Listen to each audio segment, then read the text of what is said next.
Hello YouTube, I'm the Video Game Robert, and today I'm going to celebrate Valentine's Day with a beautiful game. Maybe not, because I don't have a girlfriend, so I have to embrace the hate. Let's review Neverending Nightmares. Neverending Nightmares is an indie horror game developed by Infinitap Games, and it was funded on Kickstarter. The game draws inspiration from the personal struggles with obsessive-compulsive disorder and depression of Matt Gilligan-Batch, the lead designer of the game. The game does give you a feeling of depression, but I don't know how it reflects OCD, and I would love to know why, but that's not the point. Let's start.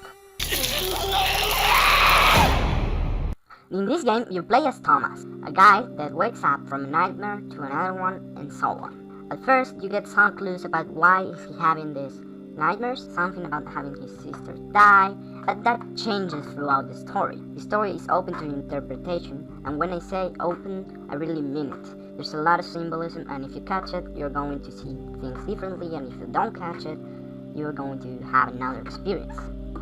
There's a lot of plot twists and things that happen that make you question what is actual reality in the game, and why are you having these nightmares.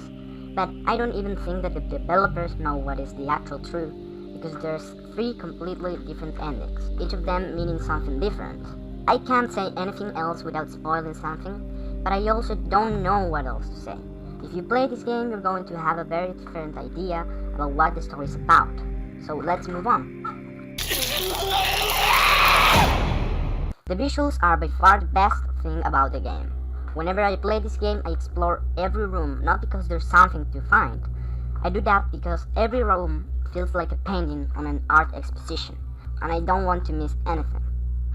In most of the game, you're going to see just black, white, and red, but it never gets boring, because there's always something new to look at. Even in rooms that you have already visited another time, there's always something new to look at. Maybe something moved, or a painting changed, or there's something missing. That makes the game exciting to watch, and I think it was the main reason I played it until the very end.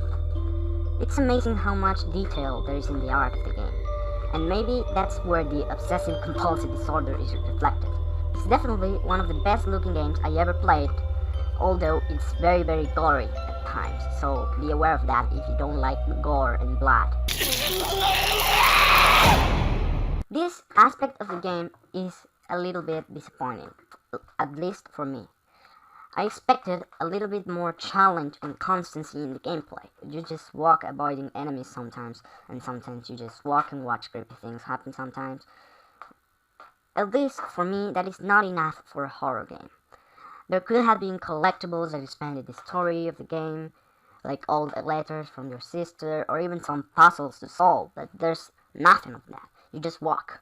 There's a small section in the beginning of the game with a very simple puzzle involving an axe and a candle, but nothing like that is present throughout the rest of the game. I would love to have a horror game with a puzzle-solving adventure game aspect to it. There's nothing in the game to explore if you don't care about the visuals. There's a lot of empty, pointless rooms in the game that don't add anything at all. I expected a lot more from the game than just cool visuals and creepy things. Sound. There's not a lot to say about it. The music, like in every decent horror game, is very atmospheric and immersive. Taking the music off makes the game just gory and not scary at all, but I think that's true for every horror game ever. The sound effects make you have this feel of being watched all the time, and they're pretty creepy. Things like whispers, silent screams, steps are very common sounds in the game that keep you on edge all the time.